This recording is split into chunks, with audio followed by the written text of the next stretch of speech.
Shalom. First off, I want to start off by saying all praises, honor, and glory is due unto Yahweh, by Hashem Yahushai, by Hashem HaKadosh. It's all praises to the world calls God, whose true name in the Hebrew is Yahweh, by Hashem meaning in the name Yahushai being the name of the only begotten Son. I also want to say double honors to the elders and apostles of Great Millstone. Peace and mercy to the hopeful like preaching word and truth and sincerity. My brother tells about the Great Millstone, Arizona Camp Lord Will with another video to edify. And I wanted to make this lesson out of a thought that came in my head. This is something that I quite often bring up to brothers. And, making a goal, envisioning the end game, envisioning all the parts that go into the end game is something very important in its truth and in your personal life. Like putting all those things together to see, putting it in the perspective of boxers, right? Or bodybuilders. Bodybuilders is a great thing. I talked to a brother yesterday about this. You got a goal to be big. You got a goal to win a title. Now, a bodybuilder, to see what their weight is at today, what they need to change in their diet. They have weekly goals within that diet in order to hit body fat percentages that they want. So much so that they know I'm taking out this. I should be around this time. The goal is to do this much training. I'm going to make sure I prioritize this around this time so these things peak right near the competition. So with that being said, the same things could be applied to the truth, right? And this all comes through the scripture right here. And it says, but the saints of the Most High shall take the kingdom and possess it forever, and possess the kingdom forever, even forever and ever. Now, right now, even before we get the spiritual power, this is when the taking of the kingdom starts. Right? What we do now moves into us being able to take the kingdom. Right? Remember that movie Brightburn? Yeah, the dude, he had the voice in his head, take the world, take the world. Well, we're in the process of taking the kingdom, right? The war, this warfare, like said to Timothy, this is 1 Timothy 1:18. It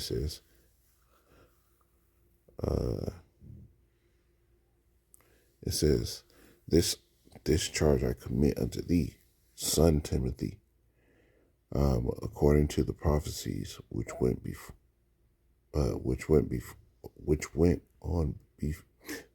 according to the prophecies which went before on thee, that thou by them mightest war a good warfare. Part of that war and a good warfare is fighting a good fight of faith, right? All the little things that lead up to that victory, all the little things that the Lord commanded us to do, right? Putting on the whole armor, right? Being charitable, our studies, right? Brotherly love. All these things are things that war against the spirit of this world. And that's really what taking the kingdom is like. You got a war against everything that is of this world. The flesh, your woman, right? Let me get this 2 Timothy 2 and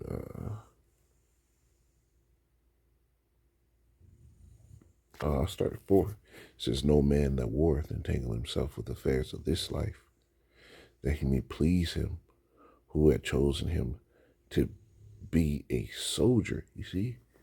Not entangling yourself with the affairs of this life. You can't be too intertwined with the shit that goes on here. Right? You take care of your situation. Make sure your family's good. Right? But even that has a cutoff to where it can't hinder you from doing what you got to do.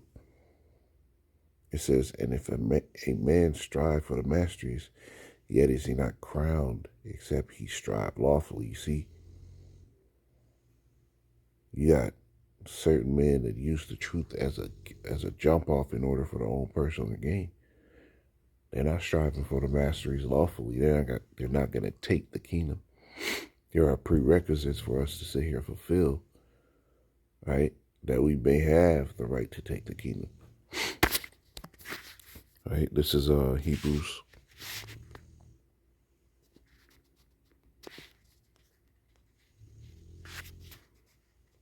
4:11. It says, "Let us labor." No, I'll start at 9. It says, "There remaineth therefore a rest to the people of the Most High, for he that is entered into his rest, he also ceased from his own works as the Most High did from his." Right? Let us labor therefore to enter into that rest. You see, being able to take the kingdom comes with all these steps. Boom, you gotta labor to enter into the rest. Rest is tied in with that power that the Lord had promised us, by which he said he would make our body like unto his own body, that is able to subdue all things. Right? So all these pre-steps built into ability, right, and the blessing of the Lord to give us the power to take what is ours, right? Least any man fall after the same example of belief. See, so reading keeps that belief. Envisioning the goal keeps the belief, right? Striving lawfully keeps that belief, right?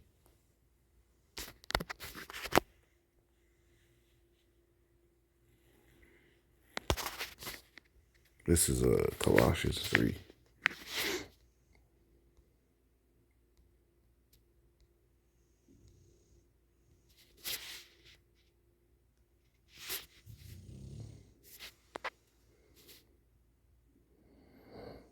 Colossians 3:12. It says,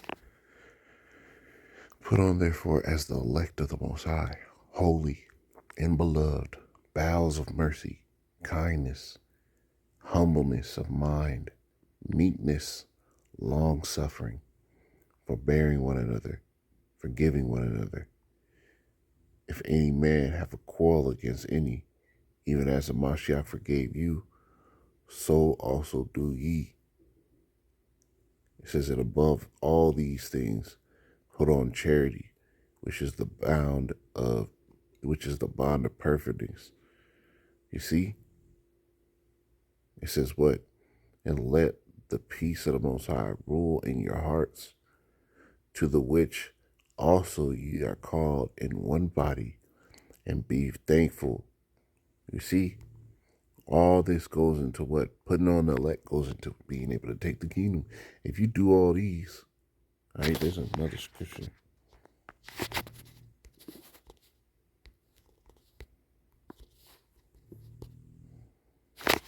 Second Peter 1:10, it says, "Therefore the rather, brethren, give all diligence to make that calling and election sure. For if you do all these things, ye shall never fall." You see? These are the prerequisites in order for you to be able to take the kingdom. Right? This is Wisdom of Solomon.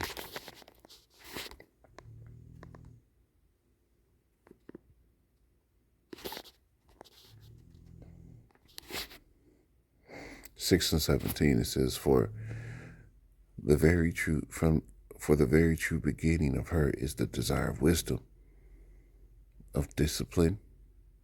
It says like, for the very true beginning of her is the desire of discipline, and the care of discipline is love, and the love of and love is the keeping of her laws, and the giving heed unto her laws is the assurance of incorruption. Right? You see how all these things built in? Discipline builds into what? Right? The desire of discipline builds into the care of discipline is love, and that the care of discipline, right, builds into love, and that love is the keeping of the laws, and the giving heed unto the laws is the assurance that you won't be corrupted. Right? It says verse 19, "In incorruption maketh us near unto the Most High," and that incorruption that love of keeping the law brings makes you nearer to the Most High. Right? Verse 20, it says, therefore the desire of wisdom, bring it to a kingdom. So that desire, right, that started with the discipline, all builds into this to bring you to the kingdom. These are all steps in order for you to be able to have the blessing that comes with taking that kingdom, man. All right? So keep these in mind. You brothers keep on the path. Take the kingdom, saints. Shalom.